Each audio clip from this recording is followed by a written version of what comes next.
दोस्तों, आज की वीडियो बनाने की प्रेरणा मुझे सड़क पर हुई एक घटना से मिली, जिसमें एक गाय सड़क के परपेंडिकुलर पार करने की कोशिश कर रहा था और वो इतने जल्दी में था कि डरा हुआ था। पता नहीं, उसे लग रहा था कि मैं तुरंत पार कर दूं। और उसी वक्त एक आदमी, एक राहगीर बाइक से जा रहा था और वो देख रहा है कि गाय परपेंडिकुलर पार कर रहा है, लेकिन वो ये नहीं हुआ कि थोड़ा सा रुक जाए, गाय को निकल जाने दे। वो गाय से रेस लगा रहा है और वो गाय के पहले बढ़ाने के लिए अपनी गाड़ी को और तेज कर दिया और अंततः वो स्पीड में गाय से पहले निकल गया और जस्ट उसके पीछे गाय सड़क के पार की। अब मैं सोचने पर मजबूर इस बात से हुआ कि अगर मान लीजिए गाय को इसकी जानकारी होती कि मैं थोड़ा सा रुक के पार करूंगी, तो जो बाइक आ रहा है, बाइक वाला आदमी आ रहा है अपने रफ्तार में, उससे मैं टकराने की जो भीषण दुर्घटना होगी, जिससे मुझे क्षति होगा, उससे मैं बच सकती हूँ। खैर, क्षति बाइक वाले को भी होगा, लेकिन अगर गाय को पता होता किसी भी तरह कि अगर मैं सड़क पार करने में 5 सेकंड देरी कर दूं, 5 सेकंड रुक के पार करूं, मतलब रुक जाती, तो बाइक पहले निकल जाता, तो मुझे कन्फर्म कुछ भी चोट नहीं आता। हालांकि बाद में उसे चोट नहीं आई, इत्तेफाक से बच गई, वो इत्तेफाक हो गया। तो गाय शायद रुक जाती, गाय पार नहीं करती, लेकिन वो पशु है, उसको इसकी जानकारी नहीं थी, इसलिए वो पार कर ली।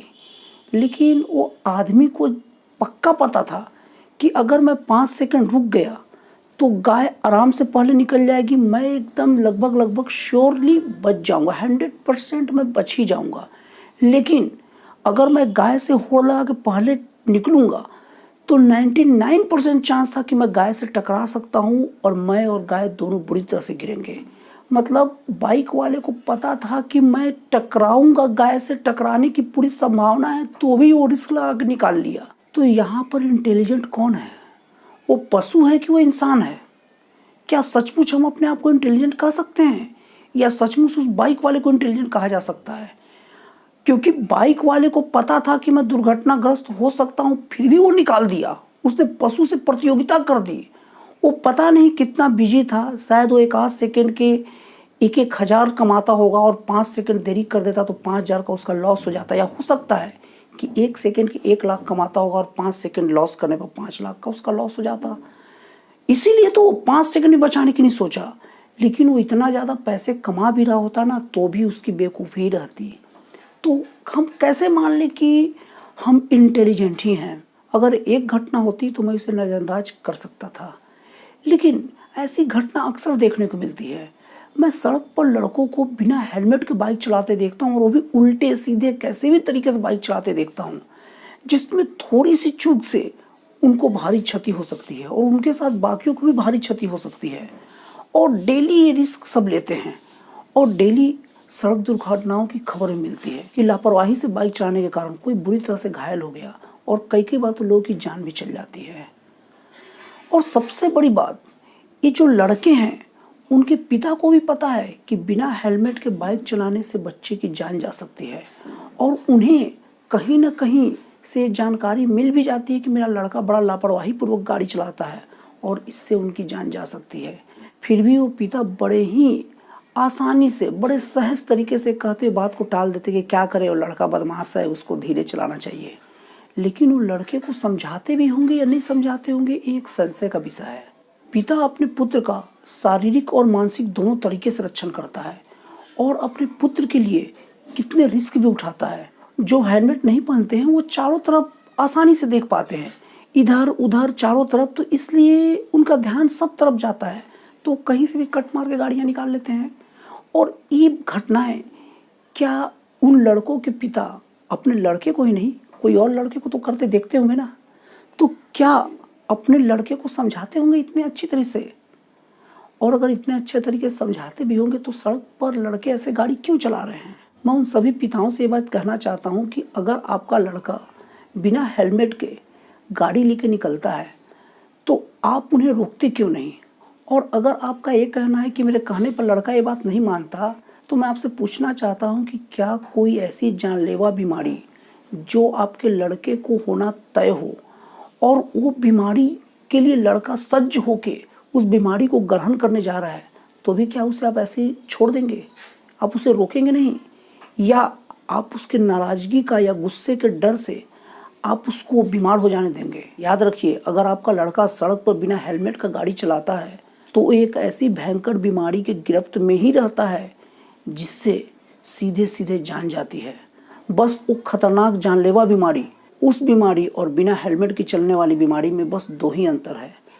पहला है कि ये बीमारी, बिना हेलमेट की जो चलने वाली बीमारी है, उस बीमारी में क्या होता है कि लक्षण नहीं दिखते, सीधे परिणाम दिखते हैं। और दूसरा अंतर बता दूं, उस खतरनाक बीमारी का इलाज आपके हाथ में नहीं रहता और इस खतरनाक बीमारी का इलाज आपके हाथ में है, लेकिन फिर भी आप इलाज नहीं करते। तो अब आप सोचिए कि जिस बीमारी का इलाज आपके हाथ में नहीं है उसके लिए तो आप बहुत तत्पर रहते हैं, आप हमेशा ध्यान भी रखते हैं कि बच्चे को ना हो, फिर भी लोग दौड़ते हैं कि मेरे बच्चे को ठीक हो जाए, आखिरी समय तक प्रयास करूंगा। लेकिन बिना हेलमेट के चलने की जो बीमारी है उसका इलाज आपके हाथ में है, फिर भी आप अपने बच्चों को कभी रोकते नहीं हैं, जाने देते हैं। इसे गौर से सोचिएगा। और दूसरी बात, मेरी बातें आपको बुरी भी लग रही होगी और एक सूल की तरह चुप भी लग रही होगी और आप मुझ पर बहुत ज़्यादा नाराज़ भी हो रहेंगे कि क्या बेहुदा बातें कर रहा है, और आप मुझ पर बहुत ज़्यादा नाराज़ भी हो रहे होंगे कि क्या बातें कर रहा है। मैं नहीं चाहता कि कभी ऐसी घटना किसी के साथ भी हो, लेकिन दुर्भाग्य से ये घटनाएं अक्सर देखने को मिलती है और न चाहते हुए मुझे इसका वर्णन करना पड़ता है। और इस वीडियो को मैं लाइक, शेयर या सब्सक्राइब के लिए नहीं बना रहा हूँ। इस वीडियो को मैं अपनी उस पीड़ा को लेकर बना रहा हूँ जो अक्सर सड़क दुर्घटनाओं मुझे पेपर में देखने को मिलती है। अगर आप मुझसे नाराज़ हैं तो आप अपनी नाराज़गी को कमेंट के माध्यम से उतार लीजिए, लेकिन प्लीज़ अगर आपका बच्चा भी बिना हेलमेट के घर से बाहर निकलता है तो आप उसे रोकिए ज़रूर। वो एक्चुअल में अपनी जान पर खेल रहा है। और भी बहुत सारी ऐसी चीज़ें देखता हूँ जो ये शो करता है कि हमारी इंटेलिजेंसी कितनी ज़्यादा है। शुरू में तो ये माना जाता था कि लोगों को जानकारी नहीं होगी या लोग थोड़ा कम पढ़े लिखे रहते थे, इसलिए सिगरेट बीड़ी पीते थे, क्योंकि छोटे छोटे अक्षरों में लिख दिया जाता था कि धूम्रपान स्वास्थ्य के लिए हानिकारक है या मदिरापान स्वास्थ्य के लिए हानिकारक है, जो भी मतलब नशा करने या हानिकारक या मादक जो भी चीज़ें हो उसमें।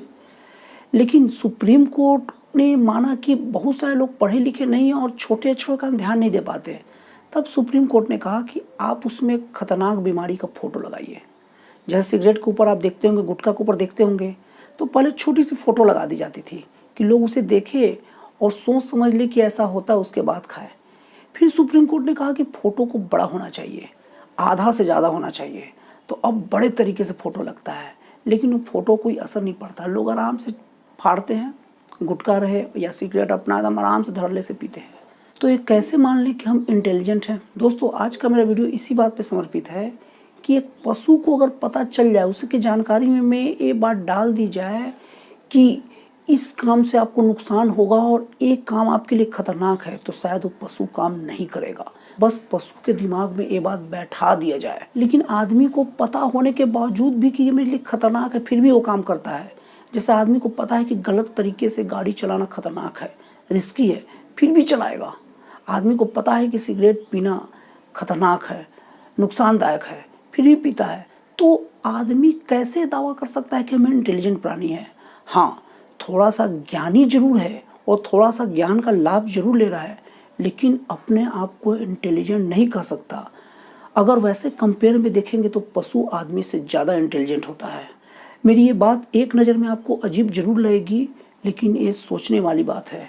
और दोस्तों, जैसे कि आप लोग जानते हैं कि मेरा वीडियो बनाने का उद्देश्य केवल कमी बताना नहीं, केवल कमी गिनाना नहीं रहता। मेरा वीडियो बनाने का उद्देश्य उस कमी की ओर ध्यान आकर्षित करवाकर उस कमी को दूर करने का प्रयास करने का एक कदम बढ़वाना रहता है। और अगर आप लोग इस वीडियो से थोड़ा भी प्रभावित हैं और आपके अंदर भी इस टाइप की थोड़ी बुराई है, तो मैं ये नहीं कहता कि एकाएक छोड़िए, लेकिन अपने आप से सवाल कीजिए कि क्या हम इंटेलिजेंट हैं या अपने आप के साथ इंटेलिजेंसी दिखा रहे हैं, या इसमें थोड़ा सा सुधार किया जा सकता है। आप एक कदम सुधार की ओर बढ़ें, कम से कम एक कदम ही सुधार की ओर बढ़ें। अपने आप आपके कदम बढ़ते बढ़ते सही सुधार की ओर बढ़ जाएंगे। और अगर 1% भी मेरे इस वीडियो से लाभान्वित हो गया, सीख गया, तो ये वीडियो बनाने का उद्देश्य मेरा पूरा हो गया, समझिए। दोस्तों, आपको मेरा वीडियो कैसा लगा, अच्छा लगा या ख़राब लगा, कमेंट बॉक्स में ज़रूर लिख के बताइए। और अगर आपको ये वीडियो पसंद आया हो तो इस चैनल को सब्सक्राइब कर दीजिए, ताकि जब भी इस टाइप का मैं कोई नया वीडियो डालूँ तो इसका पहला नोटिफिकेशन आप तक पहुँचे। और फिर मिलते हैं अगले वीडियो में एक नए और एक जन कल्याणकारी विचारों के साथ।